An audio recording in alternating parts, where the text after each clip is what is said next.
seeing has been sort of bastardized because it's taken a hijacked version of seeing, which is looking, which is based on the looker. So seeing, which has no objective thingness to it, yeah, which is all its body or its flesh and blood is seeing. Yeah, there's no seer that's seeing. There's just seeing. But the seeing gets interpreted by the mental process as a looker looking. Yeah? So the seeing gets claimed by the selfing and is now thrown into the position of looking that's occurring from the looker. So the looker now is the doer of the looking, which is the ignorance or the disease of mind here. The dis-ease of mind is that it's identified as something that it's not. So it's identified as the looker, and so now seeing, which is always available here in its verb nature, which is you're in conscious contact. That's this conscious contact. So seeing is verbing in 5 or 6 different ways. Yeah? It's hearing, feeling, tasting, touching, smelling, and then witnessing thoughts. So there's seeing, and it's verbing in 6 different ways. In those 6 different ways, that's conscious contact here. You wouldn't have contact. There wouldn't be a world for you unless you could think about it, see it, feel it, taste it, touch it, smell it. Yes? This is not a world unless there's a perceiver of the world. So there is no solid, real thing. The sense of you being a solid, real thing gives it the sense of being a solid, real thing. Yeah? So the world is as real as you and I are. If you're real, the world's real. If you're not real, the world's not real. It doesn't mean what you would think when you say the world's not real from being a self. That's not what it means. It means it's not real. And you discover what it's like to travel as that. World being not real. You know? It's like an illusion or a mirage. The mirage, you believe there's water there. Or let's say you believe there's reality in it. Or substance, or inherent entityness, yeah, or self-existence, and then you get to the mirage and there's no water, there's no existence in self, there's no separate, long-lasting, independent reality to that, and yet it still appears as the mirage. Yeah. The appearance is empty of reality, but it's still appearing, because in a sense the mind is dreaming. So the mind is dreaming, yes? And that dream is defined by a certain amount of rules like space and time and duality and subject and object, yes? All of these things are the way the dream is manifested. The mind dreams it, and that's how it happens, in a sense, in the dreaming of it. Yeah. This is a dreamt object, this. It has sentience, there's consciousness in it, and so it has become conscious of its onness, and the mind has said, I'm the thing that's on. Yeah. This means Paul is what so. So here's consciousness, which is prior to all appearances. And let's just say this is an appearance. Yeah. So consciousness is prior to what you call you and me. And consciousness is flooding through what you call you and me, almost like light going through a camera, and it's having an experience in 6 different modalities. Seeing, hearing, feeling, tasting, touching, and witnessing thoughts. Yeah? It's having an experience through that. Yeah? But the mental process, which is in and of the body, yeah, has claimed the consciousness and now has put itself as the one who's conscious. Yeah? So life isn't seen as life is happening, it's seen as life is happening through me. Or to me, or for me, or by me. So the view of self-centeredness arises. And its main movement is the claim. Yeah? So conscious contact is noted, but now it says, I'm the one that's in conscious contact. And the I is the conceptual construct of this. Body and mental and emotional and physical and all this stuff. Yes? All these quote-unquote bodies now become who I am. And this is what's conscious. But in fact, consciousness is prior to this, never to be preceded by an object. Yeah? So pure subjectivity is never going to be preceded by an object. So here you go, this is what's happening. But the mental process, his interpretation of this is what's happening. Paul is conscious. Yeah? Now, as soon as consciousness is put into an attribute of you, then the rules of duality set in place, which is you can be unconscious or you can be conscious. Yes? There's not a remembrance of all there is consciousness. There is now an experience in this dream that you are really conscious certain days when you do certain things, and then you're unconscious other days when you don't do certain things, let's say. Or if you do some quote-unquote bad things. So the conscious state of your body, this apparatus is now determined by conditions and circumstances. Yeah? So in a sense, the mental process starts playing God. It tells you how you're doing. It tells you, oh, you went on this month-long retreat, so now you're really conscious. And then you go to work the next day, and you get a resentment seemingly, and now all that consciousness is wiped out by the one act of being unconscious. This is the act of conditional mind playing God here. Yeah? So your state, your true state of consciousness is determined by you. Yeah? The actions and the circumstances and the things you omit and commit are now what cause you to be conscious or unconscious. This is total insanity. All there is consciousness.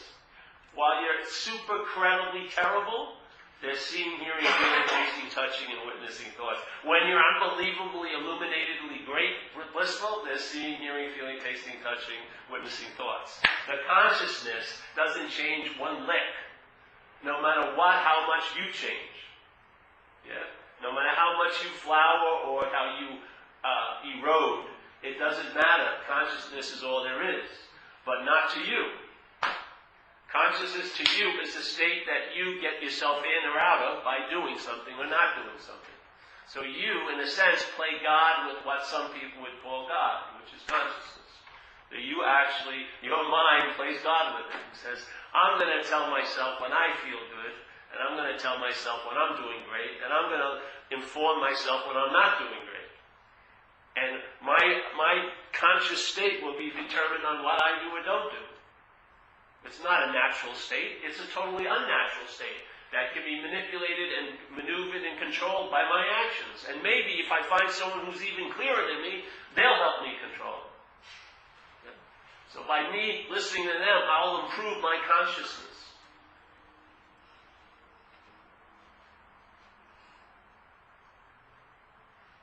And what happens then if you believe you did something and had something to attain something? On the other side of that same coin, you believe that you can do something and have something to lose it. So what peace now becomes a commodity based on you, instead of a state that's available at all times with no requirement necessary to entertain it. It now becomes something that can only be entertained based on you doing or not doing something. So I would say that is the largest form of playing God you can imagine here. And if you've ever been in recovery or are in recovery, the whole how and why of recovery is to quit playing God. Read the book, check it out. The how and why of a program.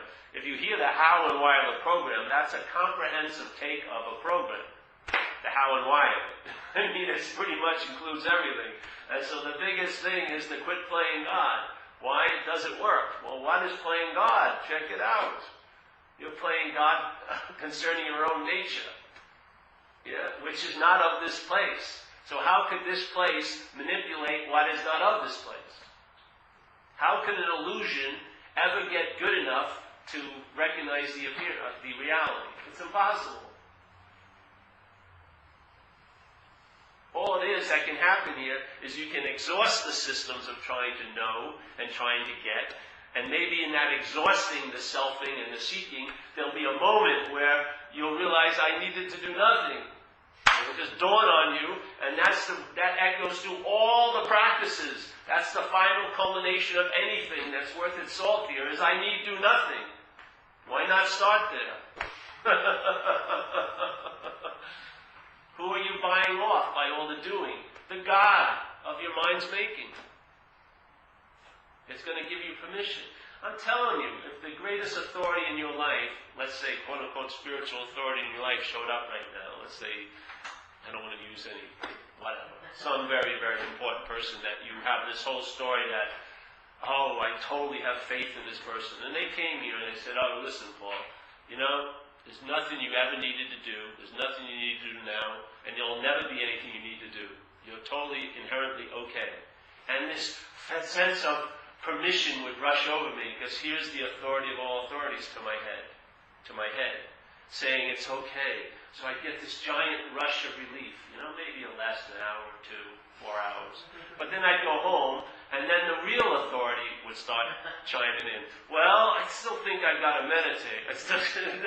So this bogus authority on the outside is nothing compared to the authority up here. All gods are minor gods to this God of self. So in recovery they say, you know, please,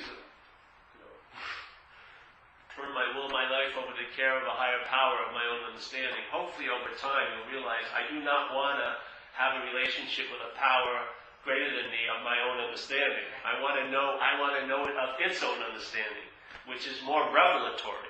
Yeah? It's not like you get a package and you open it up and, oh, now I've got this understanding of God, and he gets me parking spaces and maybe a girlfriend, and if I do really a lot of service, I'll get a good job. No, it's sort of like you get nothing, and that nothing blossoms as you're living it. Yeah. And so the revelation isn't contrived or conceptualized by the selfing, which is going to put God in a very small frame. I mean, literally. You're always going to be the bigger God than any God you entertain. But this is sort of like, oh, maybe I'm not that, and that sense of suspension opens up to the possibility of what you may be, which will be revelatory. Yeah. Because everything that comes in, you don't get tons of information. All of it does is distills into, I'm not that. Whatever is appearing, whatever is arising, whatever is stating it's me, I am not. I can never say what I am because I am that. Yeah. You are so that, there can't be a step out of that to say I'm that. You're so that, you cannot step out of it and go, oh, I'm that. There's no pointing to anything else. There's just a seeing. Yeah. And so what happens when you're seeing? You see. What do you see? You see things arising constantly. You see mental states arising. And then you see mental states are framed by other mental states. And then you see that the most prior mental state is called self-centeredness. Yeah? And that self-centeredness is where the true addiction of all minds lie. They're addicted to the idea of being a self. That produces a lot of irritability, restlessness, and discontent. And then there's seeking for solutions, which turn into addictions, like drinking and taking pills and drugs and sex and shopping and that and that. So the addiction to selfing produces solutions. The mind, in this failed system of knowing, comes up with a solution.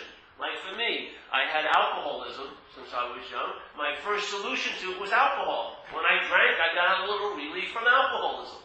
Yet, it wasn't like this was an antidote to that. This was still that. The alcohol was part of the alcoholism.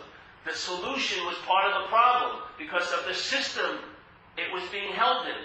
It was being held in self-centeredness. So every solution in self-centeredness is part of the problem. So my solution to alcoholism was alcohol. That became a huge problem. So then I started getting loaded on drugs. That solved the problem of pissing in my pants and drooling and making an ass of myself early. I could fake some women into going home with me when I was on coke. So then that produced its own problems. Yeah? And then there was solutions and then problems. On and on and on and on and on. So no one brings it back to the true addiction, which is into selfing. Yeah? The mind is addicted to selfing. Yeah? And it's producing all the other needs to be addicted to other things to get relief from that. How about looking at that? So and every frame produces mental states. Every frame of mind produces mental states. Most of your day is experiencing mental states. Yeah? And the mental states are frames, and then there's states that appear in them, defined by the frame, and then that is framed, and that is framed, and then you get to the largest frame, which is called self-centeredness. Yes? The sense of being a long-lasting, independent, separate entity. The sense of an object taking itself to be the subject. That mental frame encapsulates all the other mental frames. And every frame produces mental states that you call your experiences. Yeah? And each frame produces a need to get relief from the mental states of that frame, and so that produces the next frame, or the next addiction, and that produces the next frame, which is, let's say, a program, and that produces the next frame, and the mind just sells through each frame. Yeah? So everything is held as you as the God, who is going to get relief from the ailments that another God called the world is forcing upon him. But listen, I'll tell you, when I was young, when I was 6 years old, my father got ill. And he just stopped playing with me. So from then on, my mother took me to my tryouts and everything like that. My father never went to any baseball games when I was younger, and like that. And I'm sure my family got together with me and told me, your father is really ill. That's why he's not going to be hanging out with you as much as he used to. Yeah. And maybe they even brought the doctor in and said, Dr. Jaquinto said, hey, yes, your dad's really ill, Paul. He can't play with you as much as he used to. But it didn't matter how many facts or how many people came and told me. The way my mind saw it in its mental frame was, because of self-centeredness, I must have done something for my father not to want to play with me. Yeah? No matter how many ways it was polished, that was the overriding echo in there. I did something to cause this. This is one of the basis of self-centeredness, yeah? So let's say here, you're at this meeting, or hopefully not this meeting.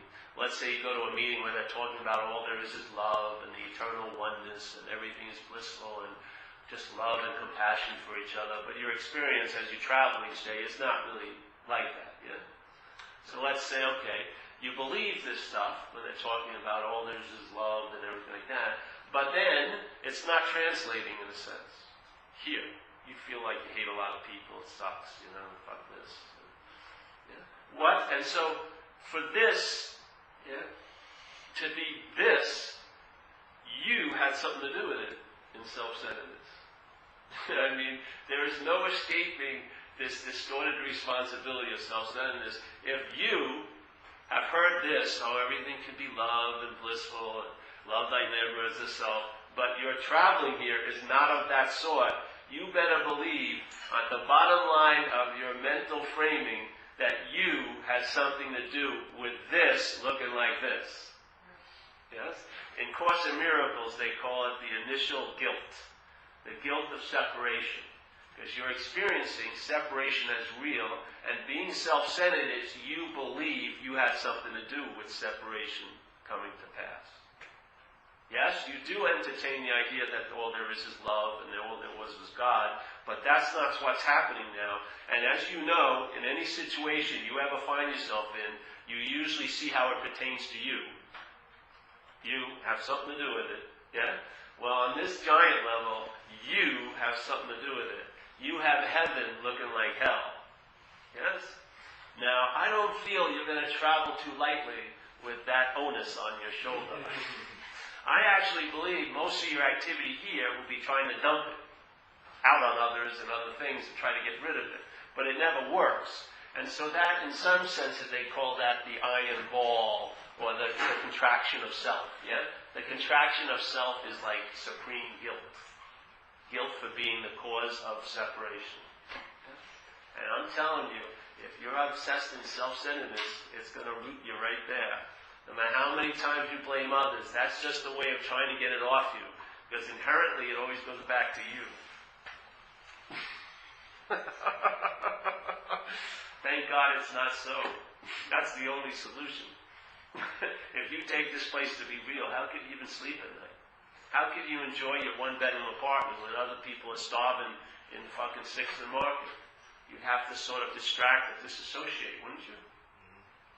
It's unbearable to think you have something to do with this place. But you're inevitably going to believe you have something to do with it if you're in selfing. Because the whole system of selfing is centered on self. So what's ever going on in this appearance of selfing, it's got something to do with you. Deep down, bottom line, you are at fault. Try to find some relief in that. Why do you think you're so driven by seeking constantly? Because it's unbearable to land in that state of responsibility for separation. The only solution is there isn't separation. That's the hallelujah. How can you ever change separation into non-separation? The fact is you don't have to. It's a recognition there's never been separation. All there is mind dreaming. Yeah. You're the dreamer of this dream. But you and I have forgotten we've dreamt it. And we've given everything we've dreamt all the power to affect us. Yeah? So we're getting buffeted by our own little dream objects. We're like in a giant bumper car thing of dreamed objects. And we're taking ourselves to be the subject. Yeah? So everyone sitting here thinks, I'm a you to your I, you're a you to my I. But the one thing in common is I. All there is I. There's tons of yous we point at, but every pointing to a you is an I pointing. Yes? The I never really holds itself as a you. It says I, all the yous, tons of pointing at yous, but every pointing is directly from I. Not selfing, but from I. From the consciousness, the awareness that is conceiving this whole fucking place.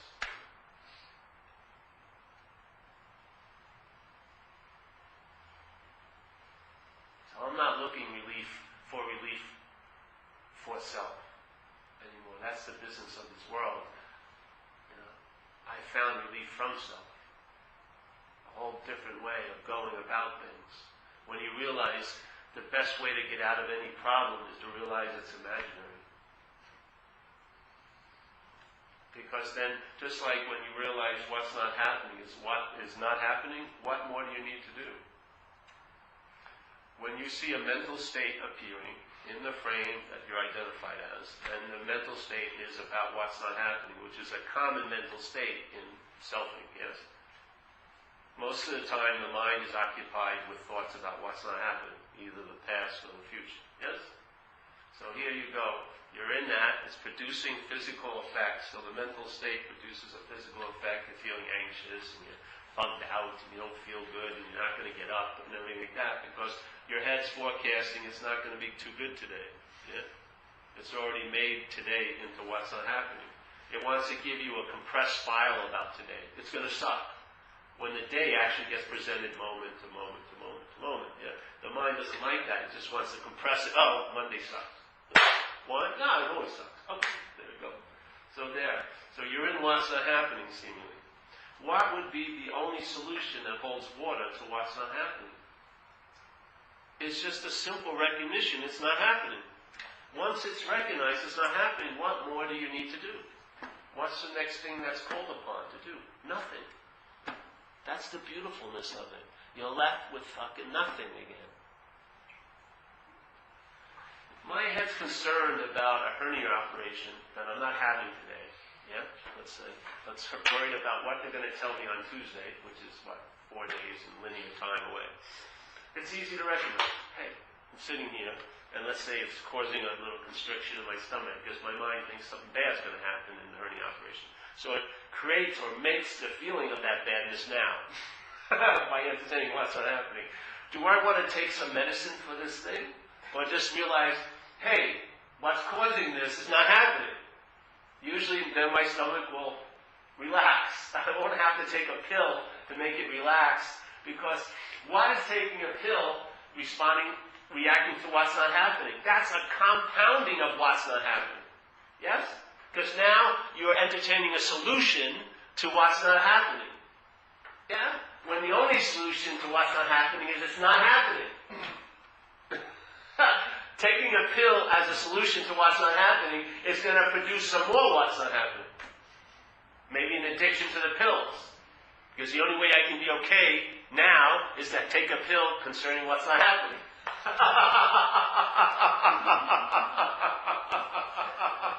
It's insane. How about it's not happening? And then you're really dying to tell your story about what's not happening. But if someone really cares about you, they'll shut you off. It's fucking not happening. And you'll probably want to call someone else who agrees. They like to barter in what's not happening. It's great. If you feel an identification as what you're not with someone. Oh yes, let me tell you about my what's not happening. And there's an agreement, all right, now you can dump on me what's not happening. But someone who says, hey, it's just not happening. The mind went, but it wants the self. Just cut it at its knees. It's not happening. Okay. It's not happening. What happens when you recognize what's not happening? What's happening? What's the bottom line of what's happening? Conscious. You're conscious. Yeah? So your interest and attention leaves all of the fuel and the food and the building blocks of what's not happening, which is the thought realm, and you start entertaining just being here. Yeah? The seeing, hearing, feeling, tasting, touching, and smelling and witnessing thoughts that comprise a moment of what we call conscious contact. You're just rooted in that. What occurs is, then that foreground, all the mental obsessions about what's not happening and all the thinking realms get moved back, and a new frame is put on. That's actually more powerful than the frame of self-centeredness, which is the biggest one in this little gallery of mental states. You put the frame of conscious contact. So now, finally, how the seeing is going on is the blocks have been put in the right location. You, that thought it was conscious, is now in front of what's conscious. Yeah? So consciousness is streaming through this, not this is conscious. Yeah?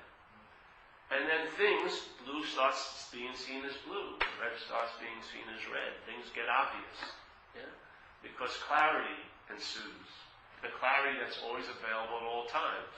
You've taken off the pair of self-centered glasses, and maybe for a little while you need other glasses to correct those distortions, and you're used to having glasses. But one day, hopefully, if the other glasses are worth their salt, they'll lead you to take them off, and you'll naturally see again.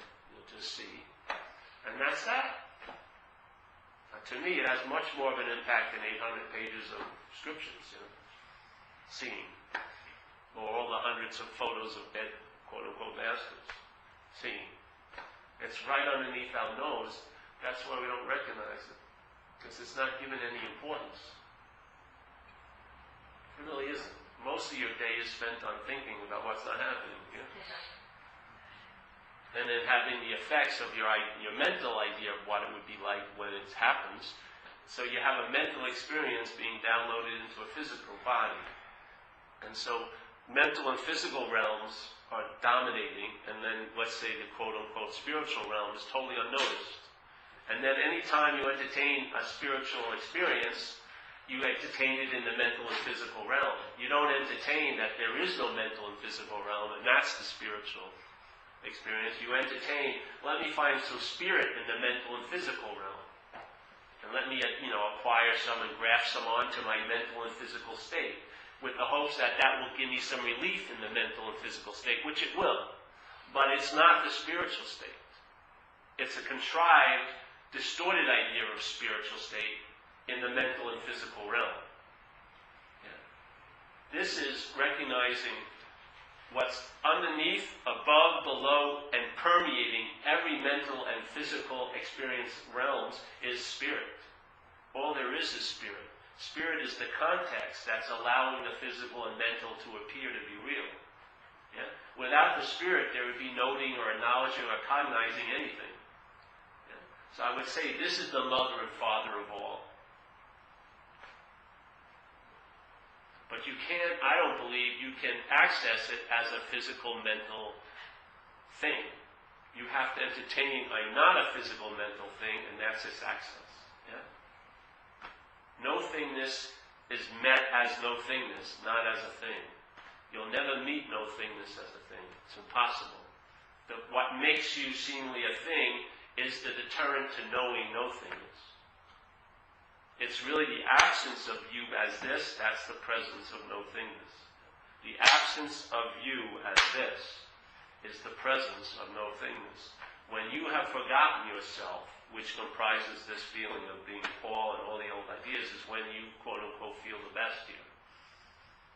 That's what people are constantly seeking for in peak experiences. They want to experience them not being there.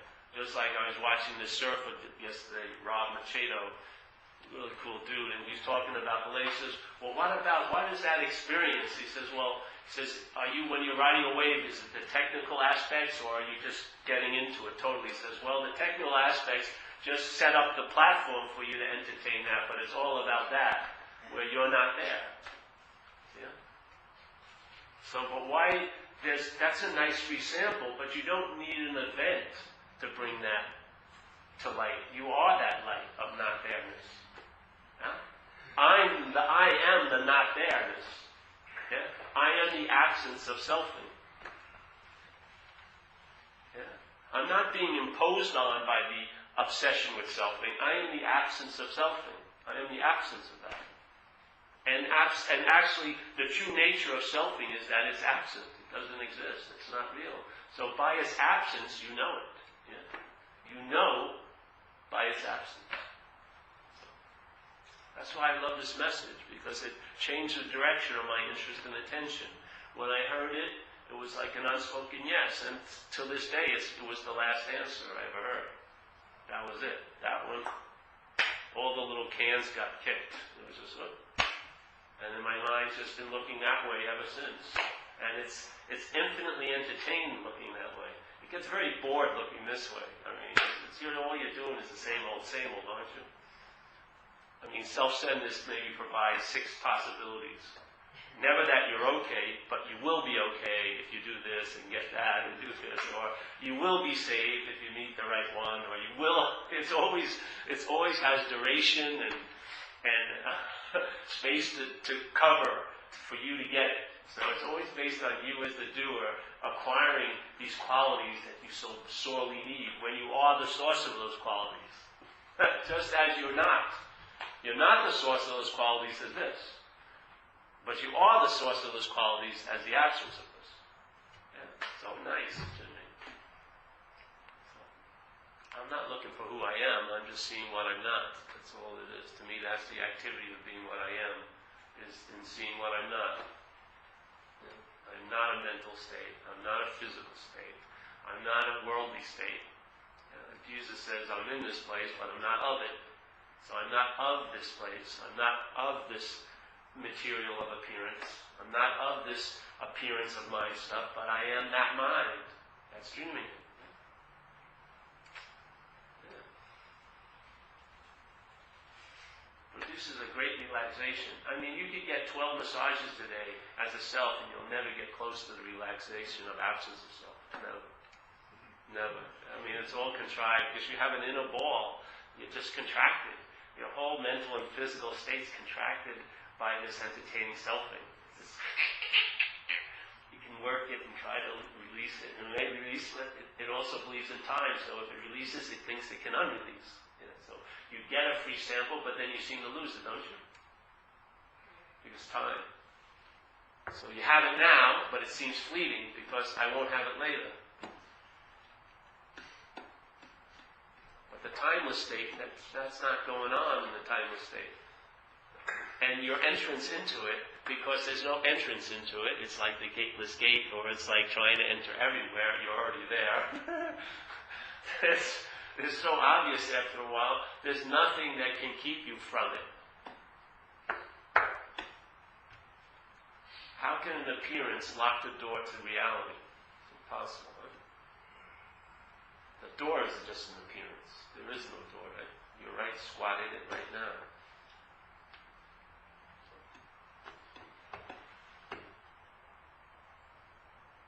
So I had this really interesting experience.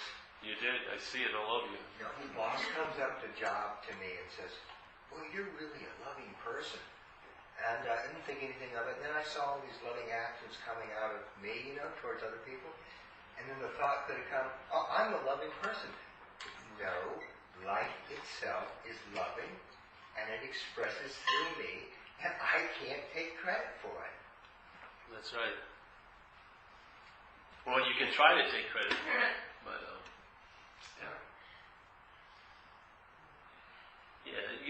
well, the thing is, you'll always be surprised.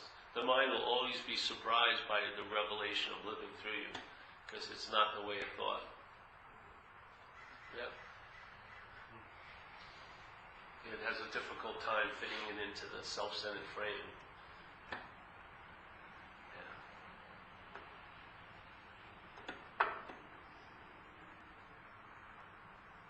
The prize is there's a presence, yes.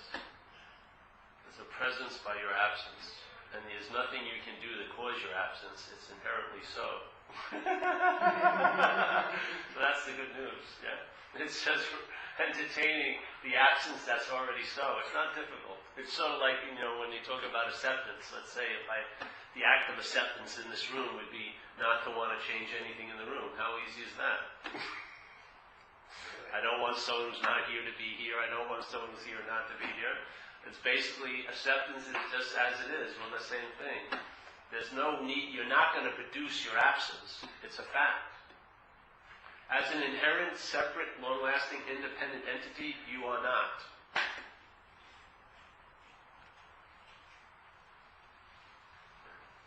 That's the good news. It's not like, oh, you are a long-lasting, independent, separate entity, and that's what's causing you the trouble. So you now, as a separate, long-lasting, independent entity, you have to do and have yourself out of that separate, long-lasting independentness and become an unindependent, not separate, non-entity. That would be impossible. The point is, you're not the first thing, yeah? You're not a long-lasting, independent, separate entity. That's the solution. It's just like what's not happening. What do you need to do when you recognize what's not happening is not happening? Nothing. What do you need to do when you recognize you are truly an absence? Nothing. Of course, tons of things are going to happen through, but you do nothing. Yeah? That's the damn good news. That's the relaxation that can't be captured here in selfing. There's no fucking way you can be as relaxed as doing nothing. Because doing nothing here as a self is doing something. Yeah? It's all doing because there's a sense of being a doer. It's the dropping of the doer, that's the relaxation. Tons of doing occurs, but there's no pressure of being the doer of it. Because as a doer, you have a lot of opinions about what you do and don't do, don't you? Instead of just recognizing the doing, you have tons of opinions that arise when there's a feeling that I'm the doer of it. You've got judgments and opinions and ideas. Yeah? And I'm telling you, as of you're never going to be enough for the mind. You're always going to be cast into the urban renewal project. No matter how many times have you arrived, how many times have you seemingly jumped through all the hoops it said you needed to jump through, and then it was going to give you a big break, hasn't it? That scrutiny of obsession with self is unending. It's like being in an interrogation for 40 years. You've been under the light of self-consciousness so fucking long. You're fried. You're ready to confess to anything. You claim responsibility for fucking up everyone's lives. Yeah. Okay, I admit it. I thought badly of her. The best way I found, seriously, in hindsight, was when I realized I wasn't this got to be all it is. It got to be exactly okay as it is because it isn't me. The poor in this realm of objects, yeah, the poor state of an object when the mind thinks it's the subject, it's unfucking bearable. You are going to get ripped up badly. This poor object, you won't even be able to shit when you want to without tons of thoughts about it. You won't be able to just say something to someone you think you like, because of all the things that could happen to you if I do and they don't take me to say, yeah? Remember all those spontaneous things you did when you were a kid and now there's impossible to do? There's always thinking surrounding everything. Yeah? Before you jump in the water, you think about it. Before you're thinking. Yeah? You're doing any 1/20th about that to someone else? No, it's always about you. Yeah? You'll be totally compassionate for someone else, but you'll be holding yourself up on the crucifix because you're more important than they. You know better. You should be perfect. Can you believe that you're going to ever get a break with that tyranny overlooking you? I found the greatest way for this to be okay is for it not to be me. I swear. I found almost instant acceptance from some of the qualities that the body has when I realized they weren't mine. When they were mine, they had to be improved. They had to be hidden some. I couldn't, express some. And then there was always tons of opinions. It's the fodder for all obsession with self as this being the self. So you realize you're not that, and then it finally gets to be okay. Now it likes to jump in cold water with wetsuits on. Hallelujah! Does that mean I'm a surfer? No! It likes doing this. It likes apple pie or whatever. It likes horror movies. Oh, what do you think? I shouldn't. I'm a spiritual person. I should fuck that. I like horror movies. It all gets really simple because it's not fucking that important. It's not you. You know how well you do when that sense of you is off you? You know how much self-importance is destroying your enjoyment of living? They'll promise you if you get something, but then as soon as you get it, it finds fault in it, and then moves to the next thing to get that's going to be better. It's unending. And its whole hook on you is you're identified as the object that's obsessing over. I swear. If you can see you're not this, it gets relieved of that duty of thinking about it all day. It really does, yes? It's sort of like a giant cloud that you've taken to be the sky moves. This giant weather front that, because it's been there for so long, you've just taken it to be a natural, objective thing. That's the sky. Actually moves, and some light comes in. And you realize it's by my absence that the sense of presence gets to go on. Undistorted in a way, yes? And the best solution here is you're just not fucking satisfied. If you're satisfied, a lot of your behavior will shift dramatically. You're just not happy under that tyranny, and you won't be. Those days of when you were a kid are over, because now when you're playing, you can think that I may not be playing next week. Or, I don't like Wayne Griffith. He's an asshole. I mean, my best friend, he was my best friend until first grade, and then I went to Catholic school, and I started hanging out with all these other kids. They don't look down on him as, oh, that guy's an asshole, so I never played with him again. But when I was playing for 3 years, he wasn't an asshole, he's my best friend. But then, as soon as I got other opinions, my mind entertained options, well, Wayne Griffith, separation more and more, everything apart from, yeah? Thinking now took the place of living. Reacting took the place of responding. Yeah? And then stories had to be written for the lack of that wonder and awe. Or blame it on someone or make it into something. When I get that, then I'll feel like I used to. Do you? No. All insanity. There's a solution. You're not that. You don't like it? Fuck you. Really. Simple as that. Because that's what's going to happen. You're going to be fucked. Really. I mean, most people I speak to, really, they're not going to go on a 10-day retreat. They're not. They're not going to go to the Himalayas. Some of them, in their head, all they're looking for is permission not to do what they don't want to do. So maybe they find a bogus authority such as me, and then maybe they'll get a mental permission not to do what they don't want to do anyway. I'm telling you, there's no need to do freaking anything. Literally. Not a pseudo-mental, there's no need to do anything. Literally, there's no need to do anything. Anything you do, in a sense, is part and parcel of the system that you've been enslaved to. Yeah?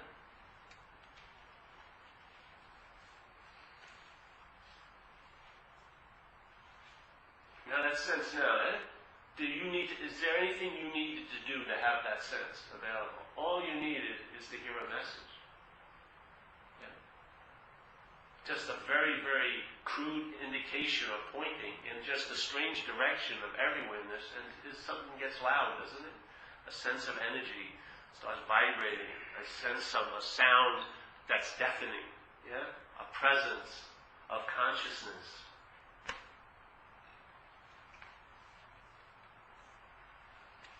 It doesn't get any better than that. That's it.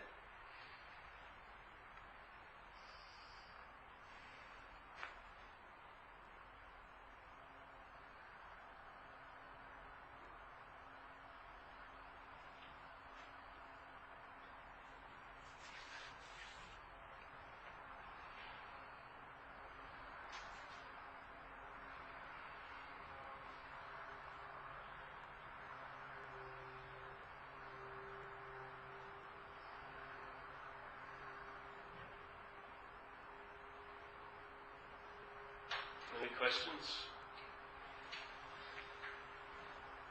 No? And something that came up for me when you were talking was that when I heard this message, or one of the various ways I heard this message, was that and what you touched on, I think, was the problem with self-hate is that it's a lie. And the problem with the lie is it doesn't exist. And then you spend all of your time trying to search for a solution to something that doesn't exist. So you're trying to find that which doesn't exist, which is impossible. Right? And you spend all your time in service trying to find what you can do for what doesn't exist. You can never find it, so you never know what to do for it. Right? It's just all a lie. And then the answer to that is the truth. Right? And then looking in the direction of the truth shows that the lie's not so. Right? Over time. But something you said about that kind of brought that up for me. Well, in a way, it's great to get frustrated about trying to get out of something that you can't possibly be in. That's the good news. That's a form of exercise here, is you try to get out for a long time maybe of something that you could not possibly be in, and you get exhausted. The mind gets fucking burnt out, and in that moment, the seeking stops, and then what was always there becomes obvious. And then maybe you think it had to do with all the seeking brought you to that point, but that point you were never brought to it. It was always there. Yeah? In your subjective dream, that's sort of what it had to happen. But that doesn't mean that has to happen. Be available at this moment. Yeah? I mean, in the Course in Miracles, they had this beautiful area. I haven't read the book in a long time, but they talked about people who meditate, and they said, the mind that's prior to that is inherently awake. So if it wants to play itself out in this dream, that it's going to meditate itself out of the dream, it will. But it may take a long, long time, and a lot of bad knees maybe, and sitting on your asses, and terrible little rooms in Thailand, wherever you're going to meditate, whatever. And then there's people who contemplate, and because it's the mind that's entertaining it, it's inevitably going to succeed because the mind is all there is. Yeah. So, but it may take a lot of work and time too. And there are ways just to speed up the time. So, and they said everything that's worth its salt will bring you to that point of realization, which is, I need do nothing. Why not start there? Let's jump ahead of the line and run right to the end of 12 years of school instead of go through first to 12. Let's go to 12th grade. Why not? That's what happened when I got kicked out of school. I took a GED, General Education Diploma. In a way, I saved 2 years of school and went to college. Because I entertained the possibility, hey, I don't have to finish school. I can take this test and go. So, why not? To me, I like the idea of I need do nothing. And then see what your mind does with it. And after it tries to grab it and make it into something, this and that. If nothing is real, and nothing is real, then something can't make anything out of it. It'll stay unreal. It will stay what to something is unreal, that's its nature here. To here it appears to be unreal, nothing. But nothing is real. Yeah? Nothing is real. And so when something keeps trying to make nothing into something, it will fail, and then the nothing will override the something, and there'll be a recognition. I need do nothing, not I need do something. Yeah, that's the recognition most of us have. I need do something about this. No, I need do nothing. Yeah. It's like this lady called me from someplace, and so she talked to me for about 15 minutes, and it was at the end she distilled her whole situation into this. She says, something is happening to me that I think could be different. This is the basic operating program in selfing. Something's happening to me, and I think it could be different. It doesn't mean I'm taking action. I think it could be different. And then the mind just thinks all the thousands of ways it could be different, but it doesn't change the fact of what's happening. Yes? So the direction is given to life. I think something's happening to me, and this is me. Yes? And from that direction, the next direction in the mental state is, and I think it could be different. So total non-acceptance, and then the reaction to that non-acceptance, the seeking to change something, without actually doing anything, just thinking. Yeah? Everything basically is boiled down to that. Anything that's going on with you, if you could bring it down, you probably could bring it down to, I think something's happening to me. No, something's happening to me, and I think it could be different.